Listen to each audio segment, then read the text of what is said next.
मुकाबला देवरानी और जेठानी। घर की परंपरा होती है कि सास बहू को संस्कार देती है और घर के कायदे सिखाती है। लेकिन क्या हो जब बहू... ये क्या है माँ जी, आप कैसी गृहस्थी चलाती हैं? मैं देख रही हूँ सब कुछ फैला हुआ है, ऐसे कौन घर रखता है? अब मैं आ गई हूँ, सब ठीक कर दूंगी। अरे क्या बिखरा है बहू, इसी घर को तो देखकर तेरा बाप शादी तय कर गया था। गलत फहमी माँ जी, गलत फहमी। वो घर के अंदर के रख रखाव और सजावट को देखकर नहीं, बल्कि ये जो 3 तल्ला का बिल्डिंग है ना, इसे देखकर शादी तय करके गए थे पिताजी, समझी? बहू लग जाती है सामान इधर उधर करने में। वो सास को हर बात पर बेइज्जत करती। चल बेटा खाना खा ले और पापा को भी बुला ले। बहू हम खाना खाने बैठ रहे हैं, तू रोटी बना बना कर देती जा। ये कैसी बात करती माँ जी, पूरा परिवार साथ बैठकर खाएगा और मैं रोटियां बनाऊंगी? देखो कल से क्या करती हूँ मैं। अरे नहीं शीतल, मैं और पापा तो सीधा तवे से उतरती रोटियां ही खाते हैं। बचपन से माँ ने यही आदत रखी है रोटियां खाने की। यही कहना चाहती हूँ मैं कि जितनी गंदी आदतें हैं ना, वो तुम्हारी माँ ने तुम लोगों में डाली है। कैसे बहू, क्या परिवार को गर्म खाना खिलाना गलत बात है? शीला जी आप ही मेरे और रोहित के लिए रोटियां बना दे। सास जैसे ही उठती है बहू जोर से चिल्लाती है, नहीं कहीं नहीं जाएंगी आप, बैठ जाइए खाना खाइए। कल को देवर जी की बीवी आएगी, फिर क्या? घर की परंपरा बदलना जरूरी है, खास कर तब जब वो इतनी बुरी हो। कोई कुछ नहीं कहता। आखिर क्यों कोई घर पर क्लेश करे? वो लोग शांत हो जाते हैं।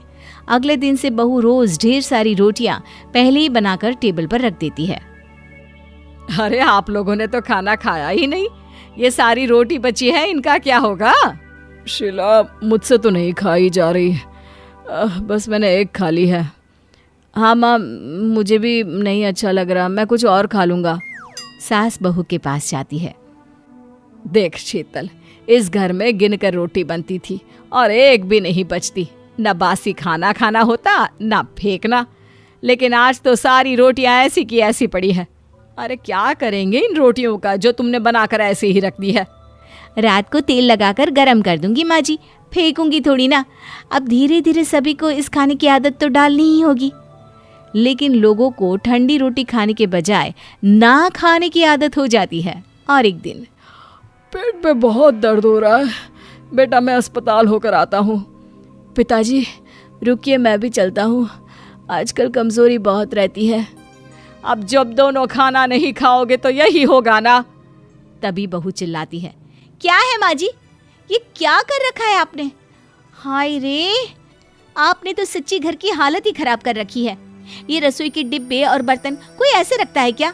स्टोर भी भरा पड़ा है फालतू के सामानों से। कुछ साल बीतते हैं, बहू का प्रकोप पूरे घर पर हावी रहता है। वो सास को कुछ समझती ही नहीं है, बस खुद ही सारा काम करती, ना किसी की सुनती ना मानती। एक रोज, अरे खुशी की बात है, संजय की यहाँ नौकरी लग गई है, अब वो यहीं रहेगा हम लोगों के साथ। अरे वाह, देवर जी आ रहे हैं, ये तो अच्छी बात है। मैं तो कहती हूँ पापा उनकी शादी कर दो। नहीं, एक से ही हम लोग इतने परेशान हैं, दूसरे की शादी की तो हम लोग सोच भी नहीं सकते। तभी संजय आ जाता है। वाह माँ, क्यों नहीं करोगी मेरी शादी? वैसे अच्छा है ना माँ, मैं बिना शादी के ही ठीक हूँ। तभी वहाँ शीतल आती है। घर देख रहे हैं ना देवर जी, कुछ अलग नहीं लग रहा आपको? हाँ भाभी, समझ में नहीं आ रहा कि घर है कि म्यूजियम, किसने किए इतने चेंजेस और ज़रूरत क्या थी? बस यही तो बात है, आप लोगों को माँ जी की मिसमैनेज वाली लाइफ की आदत है ना, और ये है परफेक्ट, इसलिए आपको कुछ अलग तो लगेगा ही। कैसी बात कर रही है भाभी? हमारे पूरे फैमिली में माँ से लोग टिप्स लेने आते थे घर को ठीक से चलाने के लिए। खैर, कुछ दिनों के बाद देवर की शादी हो जाती है और शादी के बाद, हे भगवान, माँ जी बुरा मत मानना, ये कैसे घर रखा है आपने और जेठानी जी ने मिलकर? ये बोलकर वो सास को आंख मार देती है।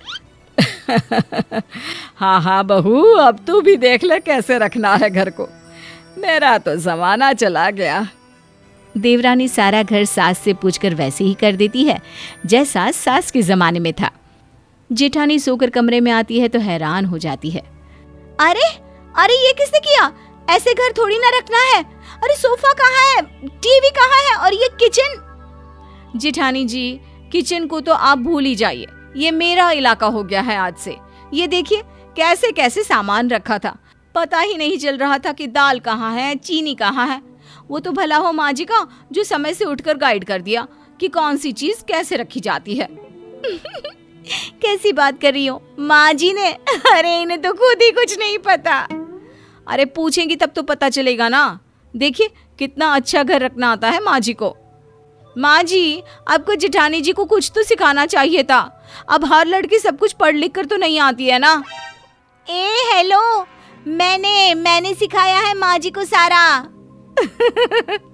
अरे बस भी करिए भाभी, इतने जोक्स एक ही दिन में कैसे सुना लेती हैं आप। चलिए मैं चली रात के खाने की तैयारी करने। रात को पूरा परिवार खाना खाने बैठता है। ससुर जी रोटी का डिब्बा खोलते हैं पर अंदर कोई भी रोटी नहीं होती। अरे बहू, रोटियां कहाँ है? तेरे ससुर जी को चाहिए। देखा, मैं कम से कम रोटी बनाकर रख तो देती थी, इतना इंतजार तो नहीं करना पड़ता था। यहाँ तो रोटी के लाले पड़े। अब बताओ। तभी छोटी बहू गर्मा गर्म रोटी प्लेट में लेकर आती है। ये लीजिए पापा रोटी। ठंडी रोटी आपकी सेहत के लिए अच्छी नहीं है। अरे रश्मि, मुझे भी। हाँ भैया, सभी के लिए गरम रोटी है, ला रही हूँ मैं। अरे चल बेटा, मैं तेरी मदद करती हूँ। हाँ, मुझसे तो ये गरम रोटी वाले नाटक को करने की उम्मीद भी मत रखना। सास और देवरानी मिलकर सबको खाना खिला रहे होते हैं कि जेठानी बोल पड़ती है। अरे मेरी रोटी कहाँ है? देना भूल गए क्या? भाभी, वो माँ बता रही थी कि सुबह में आपने बहुत सारी रोटियां बना दी थी। वो तो किसी ने खाई नहीं। रुकिए, उसी में तेल लगाकर गरम कर देती हूँ। वो जेठानी को पुरानी रोटी में तेल लगाकर दे देती है, जो ताज़ी फूली फूली रोटियों के सामने बासी फीकी सी लगती है। वो एक रोटी। हाँ, एक क्या, तेरी तो 10 रोटी बनी रखी है, किसी ने खाई ही जो नहीं है। वाह भाई वाह, मजा आ गया खाना खाकर। सच्ची बहू, बहुत दिनों के बाद पेट भर के खाना खाया। हाँ पापा, अब दवाई का भी खर्चा बचेगा सो अलग। जेठानी बेचारी, जो कल तक सास पर सवार रहती, उसकी देवरानी उससे भी 4 हाथ आगे निकली।